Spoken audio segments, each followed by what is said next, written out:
All right, we got lesson notes for 4.3 through 4.5 as we kind of get into some exponential functions, and of course that's always going to lead us into logarithms since that's what those guys are used for. So if you have your TI-84 graphing calculator handy, I'll point out a couple cool features that you can do on there as we go through. So right here they're just kind of getting us warmed up with some exponential function ideas here. So given this table, and they're talking about x representing time in hours, and over the course of time, they're talking about population growth.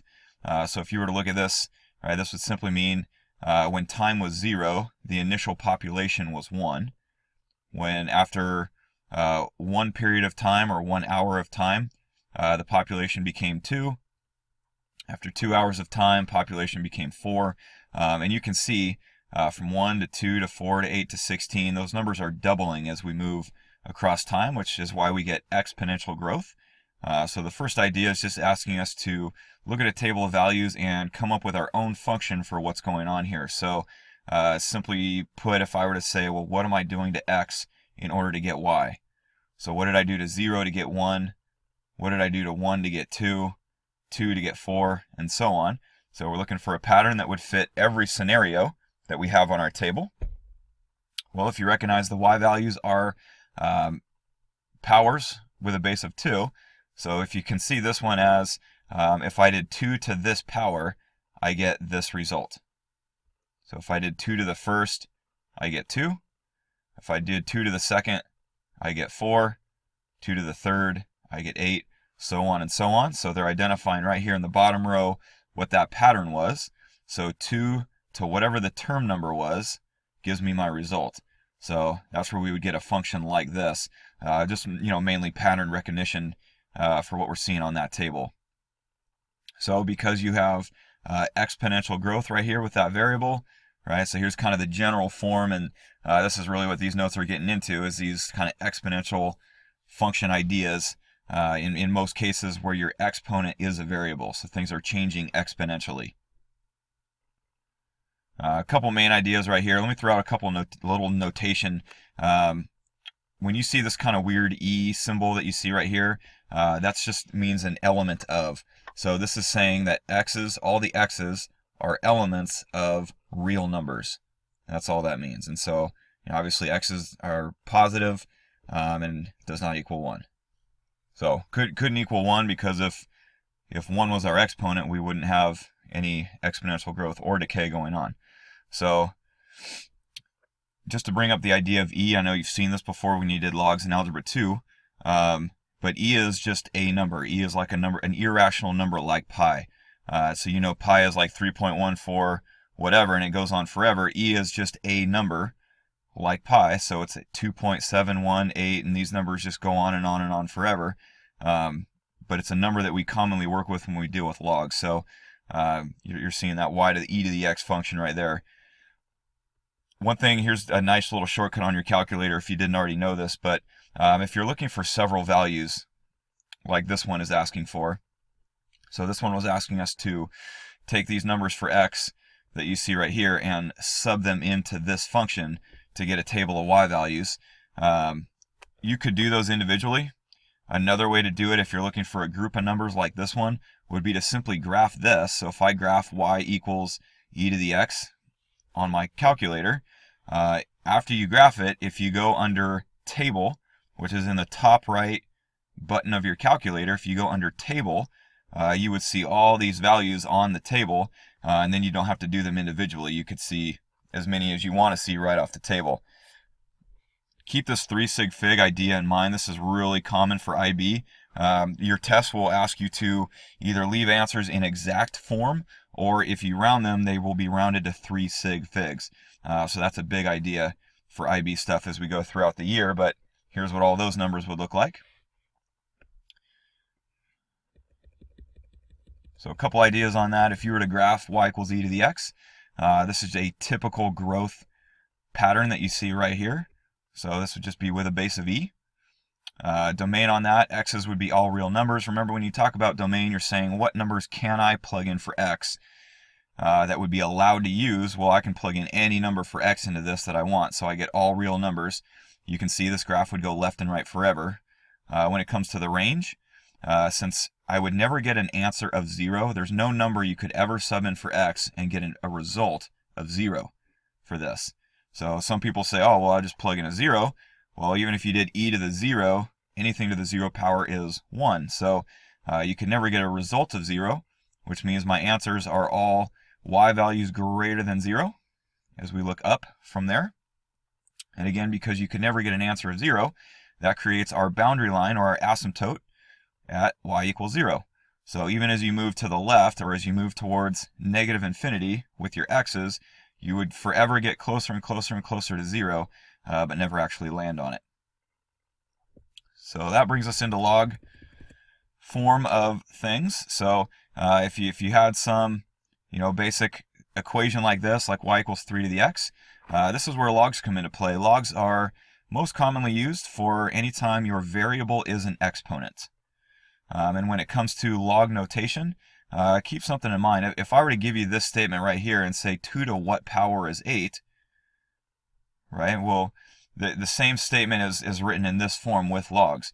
So we would read this as our base of 2, so 2 to what power is 8. So this form right here that you see in logs is the exact same meaning as this form, just in a different notation. The whole purpose of log form is to isolate an exponent. So if this is what it looks like in exponent form, if I want to get x by itself, then I would write it into log form, because log form would put the exponent by itself.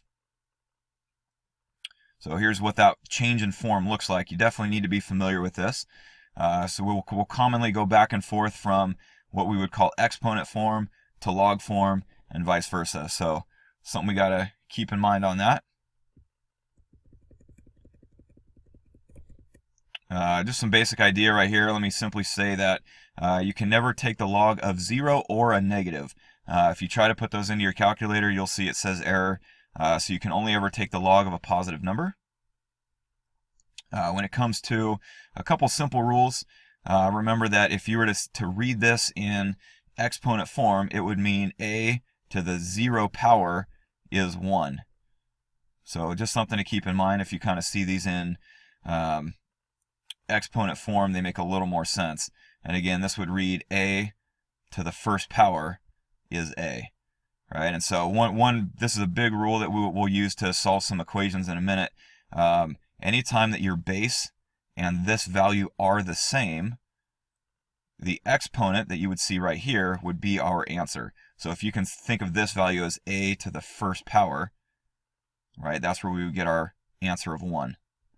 So right here, again, if I were to see this written in exponent form, I would read this as a base of 3, so 3 to what power is 9.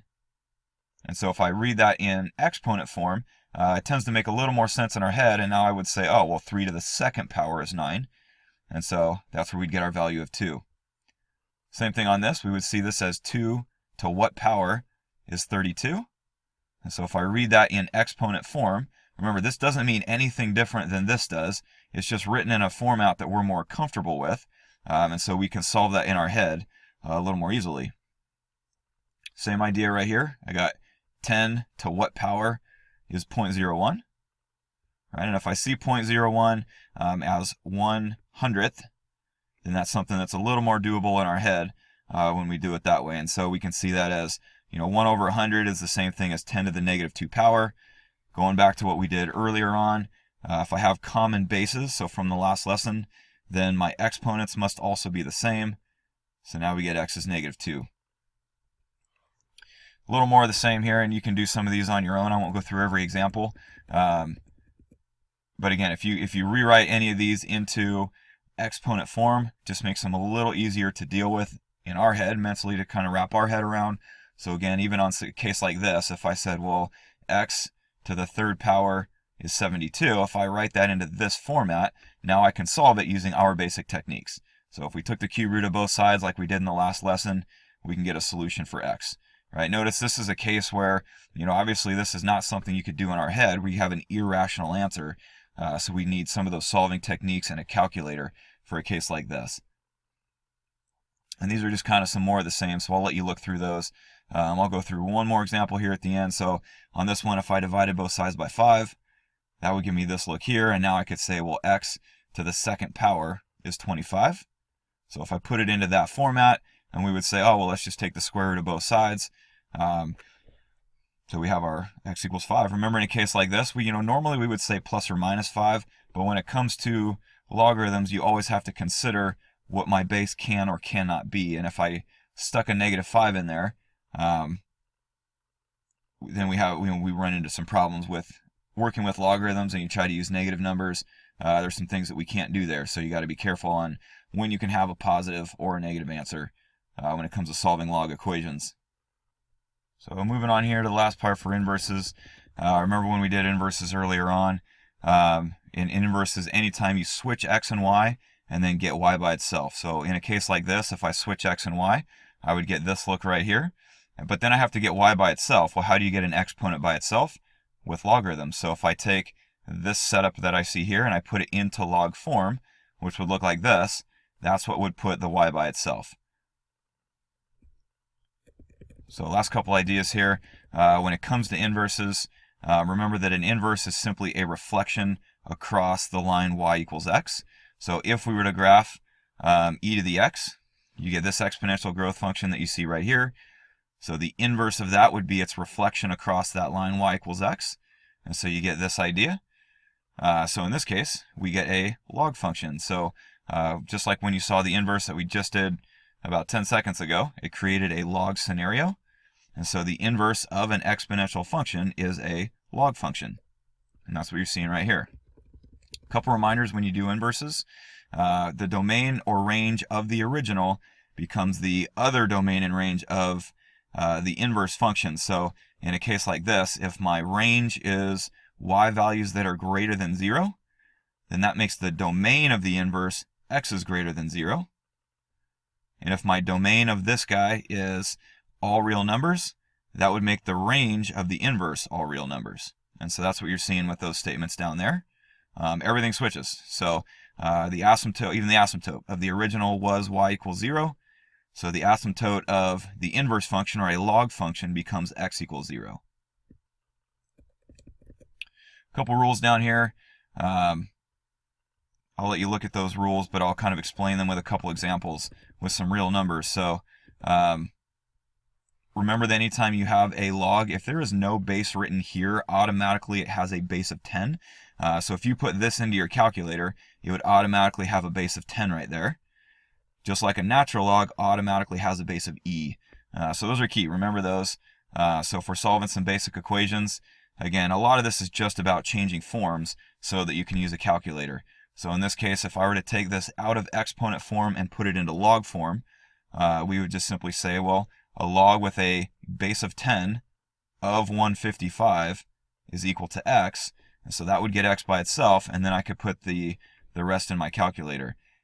You can put the log base 10 of 155 in your calculator. Remember, you don't have to put the base of 10. Calculator would automatically do that for you. Same thing with this guy. If I have a base of e, then my calculator will automatically do base of e for me when I put in natural log into my calculator. So automatically there's a base of e right there. So my calculator would just do the natural log base of e of 24 to get that solution. Same thing over here. This one just starts by dividing by x, but then the rest would play out the same with a base of 10. Again, just another case of using a natural log. So again, if I put this into log form, natural log base e of 3.25 equals x, and I can put that into my calculator. And these guys are just kind of some more of the same, so I'll let you look at those, give those a try, and then you can check the work to make sure you're doing those okay. Let me end on a couple basic rules. Anytime your base and this number are the same, the exponent is your answer. So because my base is 9, this is a 9, it makes the exponent automatically my solution. Again, if that base is the same and the power has the same base of 9, what follows is your answer. And so this would be the same because that's a base of e. Natural log has a base of e, so automatically 3 is my answer. Some pretty cool things you can do on the newer calculators with these. come on in and ask, and I'd be happy to show you some cool tricks and some easy things you could do on some of the newer calculators with logs.